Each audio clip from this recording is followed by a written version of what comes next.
Live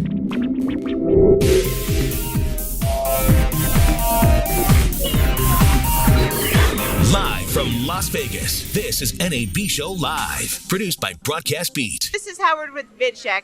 And Howard, he's the smart person. Congratulations, by the way, on your Broadcast Beat Award for the most creative content delivery. And that's very, very hard to win, you know. Yeah, it's something that we've been working on for many years, actually. Yeah. And at the very core of our company, we have a wealth of talent.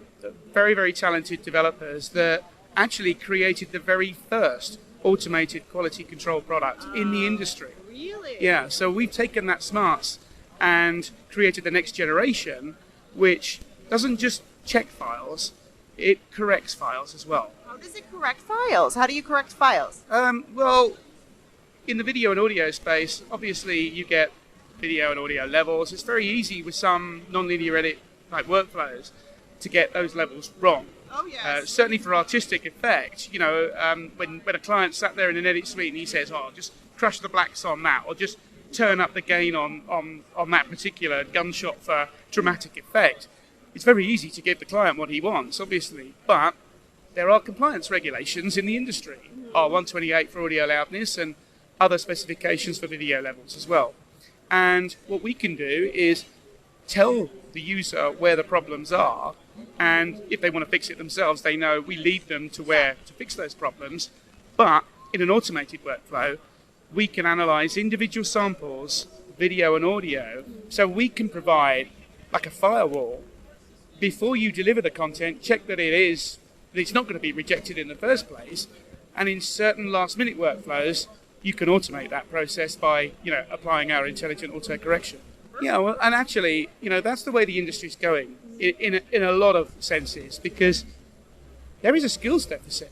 We're not recruiting enough young, bright, intelligent people, in the production and the engineering side of things, all the way through.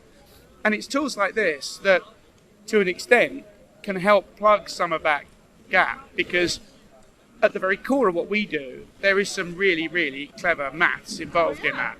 And it's an engineering tool that has been developed by engineers for engineers. But invariably, it's folks at the operational side of things that get involved in using a product like this. So we have to make the user interface as intuitive as we can, so that we can lead them to those problems and express the results of that in plain, simple English. Because not everyone's going to understand how what you're actually trying to say.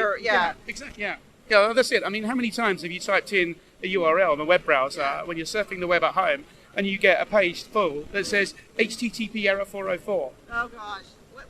What does that mean? What does that tell me? What does that mean? Yeah, exactly. or an application just curls up and dies and says, this application has encountered a problem.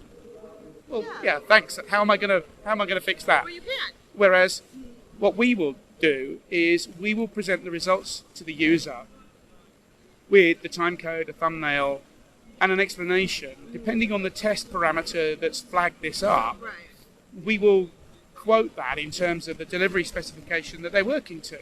So, if it's R128, we'll say where the problem is and how much of a problem it is. Because that way, a human can make an intelligent decision about whether it's worth trying to fix that or not. See, that's great. Yeah. And that's efficient. Yeah, exactly. Thank you. That's why you won the Broadcast Beat Award. Correct. And you're also very creative content delivery. Yep.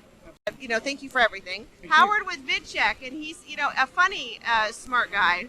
Thank you. You're not. Are you an engineer? You're an engineer or not an engineer? You're kind of an engineer. Formally, so he's a fun I went to engineer. university for 4 years. Okay, well, he's a smart engineer, fun guy. I'm Heidi Selexon with Broadcast Beat.